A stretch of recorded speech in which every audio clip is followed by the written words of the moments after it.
Скъпи на сърцето ми, аз съм Мартин Карбовски и се опитвам да работя в синергия с всички вас. Имам идея за вас, имам възможност за вас. Предлагаме ви, ако искате да защитите някой музей, роден град, да разкажете накратко някоя мътна феодална далавера, заповядайте в нашия сет, който е направен за дебати по принцип, но срещу кратка такса би могъл да реализира вашето желание да направите материал, с който ще достигнете до повече хора. Знам, че битката да влезете в медия, различна от YouTube, е като битка за Сталинград. Жестока битка, няма да ви пуснат и няма кой да ви обърне внимание. Тук бихте могли срещу кратка такса да направите обращението си, да разкажете, да се изокате, както се казва, нема маловажни теми. Заповядайте да реализирате вашето обращение, което после може да ползвате във Facebook, може да ползвате на други места или просто да се опитате да разпространите с приятели по различни комуникационни канали. На телефона е изписан тук, на този екран. Ви предлагам да се обадите, да предложите, да кажете темата си и да дойдете нашия екип да ви запише 1 час. Тук може да реализирате онова, което другите смятат, че не е важно, а за вас е жизнено.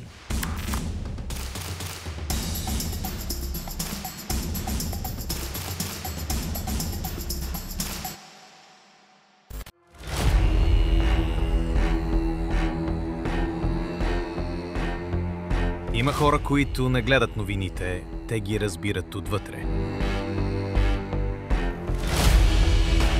Лари Джонсън е един от тях. Бивш анализатор на ЦРУ и служител на Държавния департамент на САЩ. Човек, който е виждал как се вземат решенията, преди те да станат заглавия.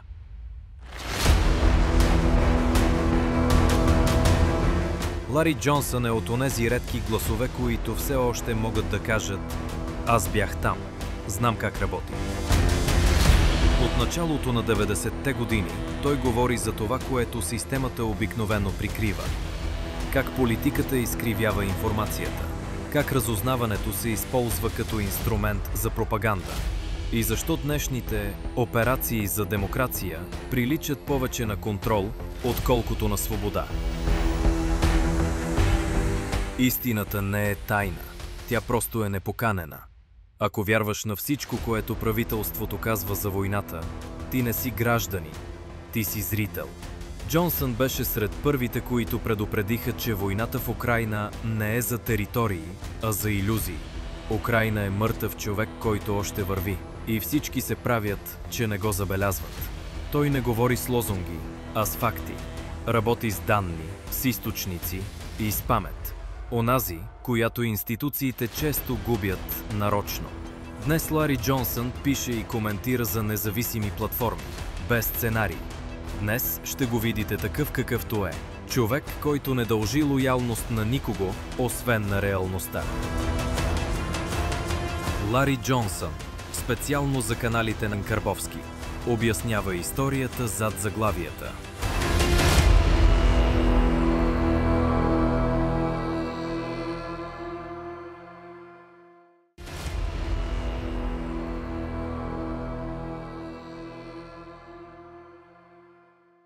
There are unfortunately too many possibilities. What's alarming right now is that in the wake of Russia unveiling the Berezhnik missile and the Poseidon missile, then Donald Trump comes out and starts talking about doing more nuclear testing. So this, the possibility of arms control is disappearing, and the escalation for competition between Russia and the United States in the realm of nuclear weapons is, it's a real risk now, and that's a race that Russia will win. The United States cannot win it because it just lacks the industrial and technological base to do so. The war is starting to wind down in Ukraine. That sounds counterintuitive, but Russia has dramatically increased its pace of offensive operations, and Ukraine is collapsing.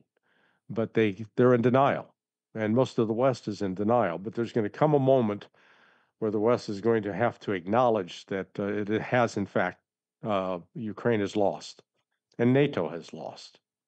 When that happens, there's, that's also what I'd call a point where the risk of conflict, it could escalate, that the West would do something desperate and stupid, and then we've got Venezuela. Trump is threatening to attack Venezuela, completely unjustified. But if dropping bombs from planes on certain airfields and certain locations it's going to kill some Venezuelans, but it's not going to give the U.S. control of the country. And the only in the U.S. fantasy that they can control it, they would have to put troops on the ground, and I think that would end up being very devastating for the U.S. as well as for Venezuela.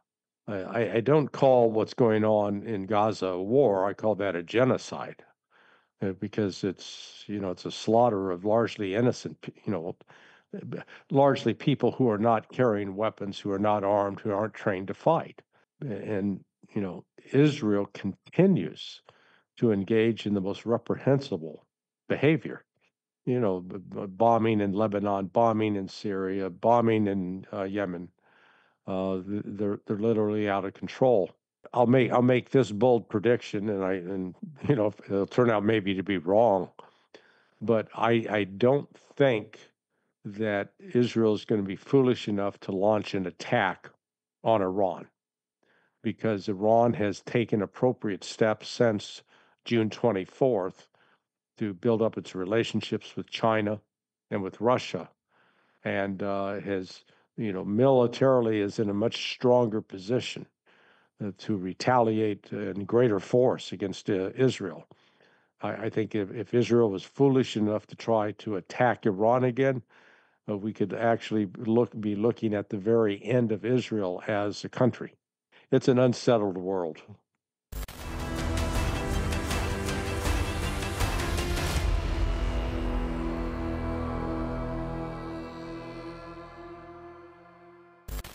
There is great misunderstanding between the United States and Russia, and basically the people in my country, they don't listen, and they don't even try to understand. I maintain that the Russians, the Slavic people, have a completely different mindset and orientation towards the world than does what I'll call the colonial West. The colonial West is, for 500 years now, has been embarked on a zero-sum game strategy. In other words, only the West can win; everybody else must lose. And whereas within the Russian mentality, and again, it may be a product of the influence of Orthodox Christianity, but it has their tendency is more towards a positive sum game. In other words, everybody can win. There doesn't have to be a loser. There doesn't have to be one person in charge, one person in control. The irony is that that's how the West perceives Russia, as this voracious internet power who wants to take over the world and control everybody. The West doesn't realize that the United States, and to a lesser extent now the NATO countries, are the ones that want to dominate the world and tell others what to do. The other thing that was interesting, if you listen to retired American generals talk about Russia's military, they are very disparaging, insulting. Russia is terrible, Russia's weak, Russia's no good. Whereas I spoke to several Russian generals and senior officers, colonels, some active duty, some retired. I spoke with Lieutenant General Abdi Aludinov. What an incredible gentleman he is.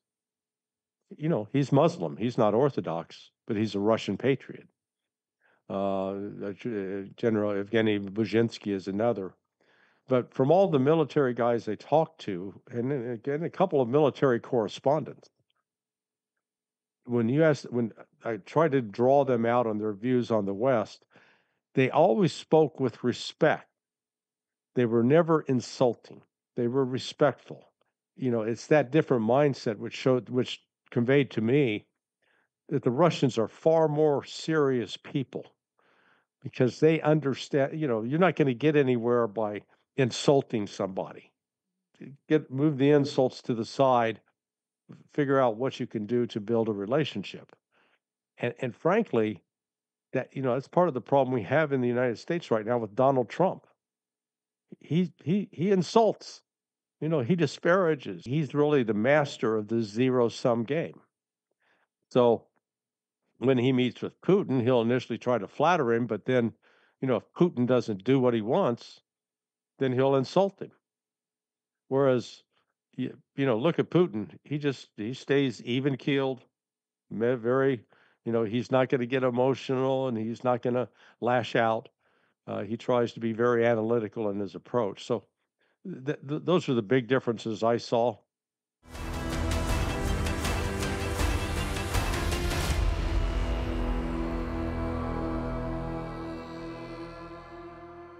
I think he's decided to wash his hands of it, sort of. In other words, I think he's come to the realization that he can't, he wanted to get or he's told to get a ceasefire. He's not going to get a ceasefire. That's not going to happen.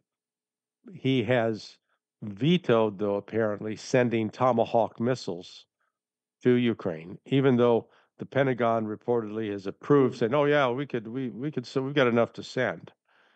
And I think that was in part a consequence of his phone conversation with Vladimir Putin in the last couple of weeks.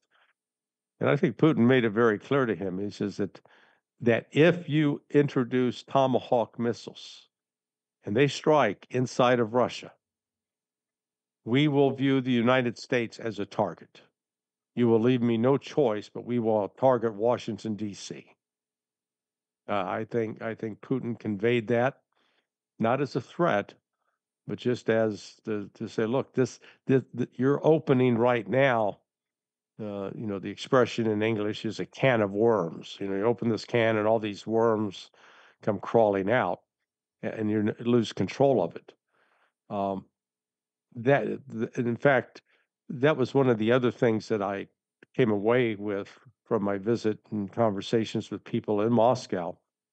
They are much more concerned about the Tomahawk. Not that they're afraid of it in terms of it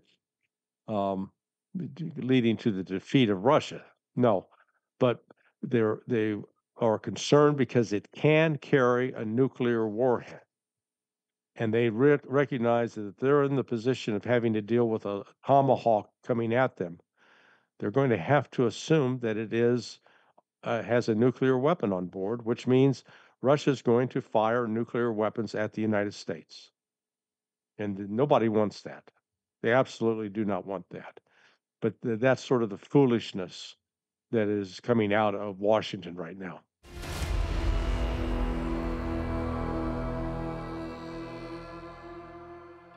What Russia wants is very simple. Leave us alone. Stop threatening us. I wrote an article about, I guess it's now 3-4 months ago, because I started doing research on the expansion of NATO and NATO's relations with Ukraine and NATO's relations with Russia. And really starting in 1995, the NATO basically began its relationship with Ukraine, started setting up a presence in Ukraine at the Yavoriv military base in western Ukraine, and then began conducting military exercises where Ukraine was a participant. Now, early on, for the first 10 or 12 years, Russia was also invited as an observer. But the big difference was that Ukraine at times was used as an actual participant. And the although the enemy that's identified in these exercises was not, they weren't identified as Russia, you knew it was Russia. I mean, Russia was the target. That continued expansion of NATO to the east was something that, what Vladimir Putin was contending with is he was smart enough to recognize the weakness of the Russian military from 1999 on. And remember, the Second Chechen War started in 1999. That was funded and enabled by the CIA and by British MI6.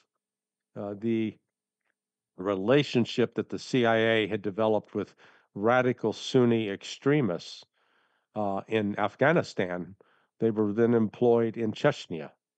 And a 10-year war, a very bloody war, racked Russia at the time. And then comes the coup of the Maidan in February 2014. Again, this was the West encroaching. For what reason? Russia is the only country in the world that is self-sufficient in all natural resources. They don't need a single thing from another country. And as such, the West has been lusting to take control of those resources, to split Russia up if they could. And so this, all along, Putin and the Russians made repeated efforts, starting with Yeltsin in 91, 92, asked, let us join NATO. Putin made at least two approaches, one to Bill Clinton and one to George W. Bush, rebuffed both times. Because the West didn't want to have Russia as part of NATO. We needed Russia as an enemy so we could justify $1 trillion defense budget, for God's sake. This pressure continued to build. I was shocked to learn that, so when you conduct the NATO military exercises, countries will send their troops and they'll participate. But one country generally in particular will serve as the host of that exercise. It turns out that Ukraine hosted more exercises than 25 of the 32 NATO countries over a 30-year period. Think about that. You got all these other members they hosted more exercises than Italy, as an example. Spain. So this is what I call prima facie evidence of the West, treachery, because they were using Ukraine, preparing Ukraine to be a proxy, and it's come to pass. So that's what Russia's trying to stop. One, the spread of NATO. Shut NATO down. There's no need for NATO. Russia's not going to invade Europe. Doesn't need to. Why? There are no resources that Europe has that it needs. There's no land. My God, Russia occupies 11 time zones of land. It's an enormous, enormous landmass. It's the largest country on the face of the planet. And yet the West continues to conjure up this image of Russia as this aggressive invader for the express purpose of keeping the West militarized so that we could actually attack Russia. That's the plan.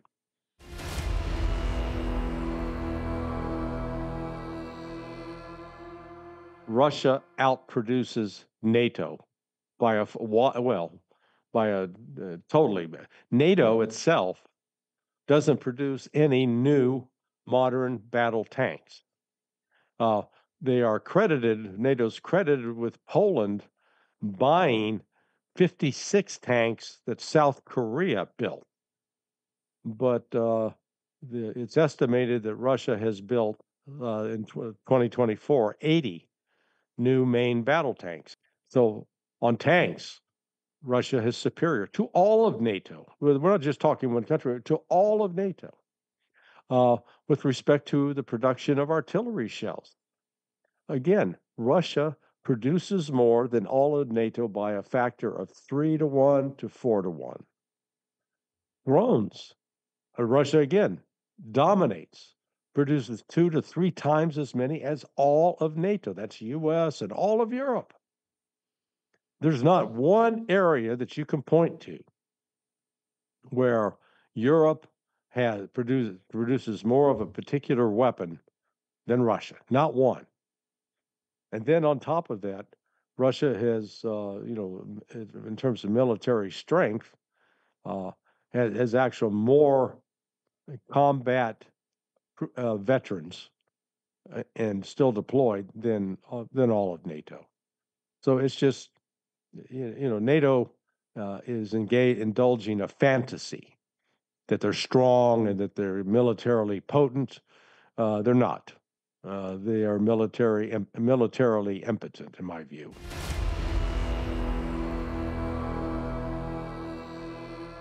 I don't think NATO has a future.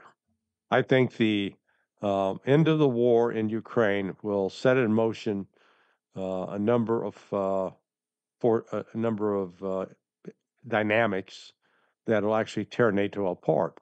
Starting with this demand out of Donald Trump that everybody spend 5% of their gross domestic product on the military. That's insane.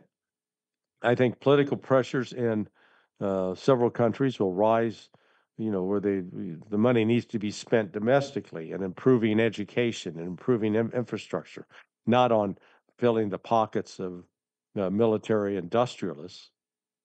So I don't think NATO has a future. Again, it'd be one thing if Vladimir Putin had written a book like Adolf Hitler called Mein Kampf, and in Mein Kampf, Hitler was very explicit about the need for Lebensraum, to acquire more territory and more resources. Germany was not a resource-rich nation. It didn't control its own oil. Russia's not that at all.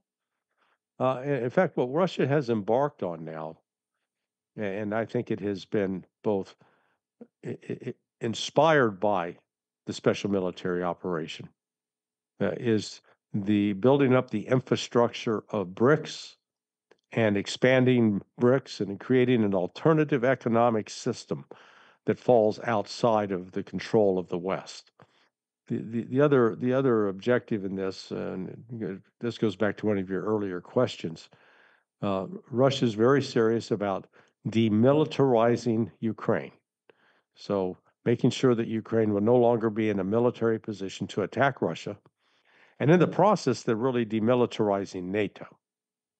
And then the second element is to denazify, get rid of the Nazi influence that the West so readily embraces. It's shocking that, 80 years after the end of World War II, also known as the Great Patriotic War in Russia, that the West still is enabling and supporting obvious people who embrace Nazi imagery and Nazi ideology. It's shameful.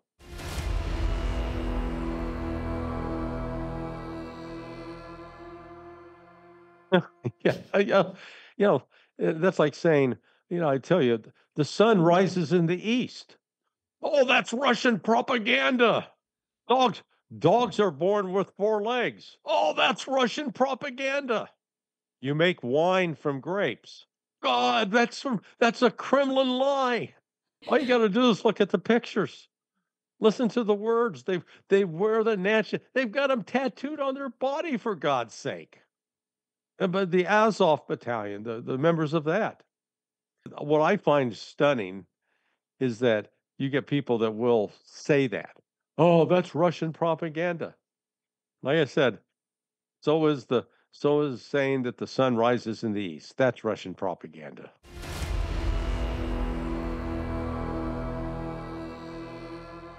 The West is incapable of a big hot war. If it was just a matter of talking and saying stupid stuff, then the West can do that. They're very good at that. But in terms of actually putting troops on the ground and stopping the Russians, that's not going to happen. So Russia, the deal that's still on the table, but I don't think it's going to be on the table for much longer, is the deal that Putin presented to the Russian Foreign Ministry in a speech he gave on June 14th of 2024. And in that speech, he said, look, we want the West to recognize that Kherson, Zaporizhia, Donetsk, Luhansk, and Crimea are now permanent members of the Russian Federal Republic. They are not going back. The people of those former Ukrainian oblasts have voted to unite with Russia. Ukrainian troops need to pull out of all that territory or we will drive them out. That's number one. Number two, NATO needs to withdraw and get out of Ukraine. There can be no more relationship between NATO and Ukraine, no more military exercises. We basically will establish a national police force in Ukraine, but not going to have a military capability. So that's the deal that's on the table. And the West go, we're not going to accept that. And Russia said, okay. So here's going to be the next deal. We're going to advance into Dnipropetrovsk, Kharkiv, Poltava, Sumy, maybe Cherniv, and we're going to take control of that territory. We're going to take control of Kiev. We're going to take control of Odessa. And then we're going to hold internationally supervised elections where those people in those territories can decide, do they want to be part of the Russian Federation or not? And those that do will be brought into Russia. I think before this is over, and, it may take another year or two, but that Russia will be in control of Kiev and of Odessa, and as well as the other provinces or, oblasts that I mentioned. So, Russia has been all along willing to settle this diplomatically. Earlier this year, I was in Moscow with Judge Napolitano.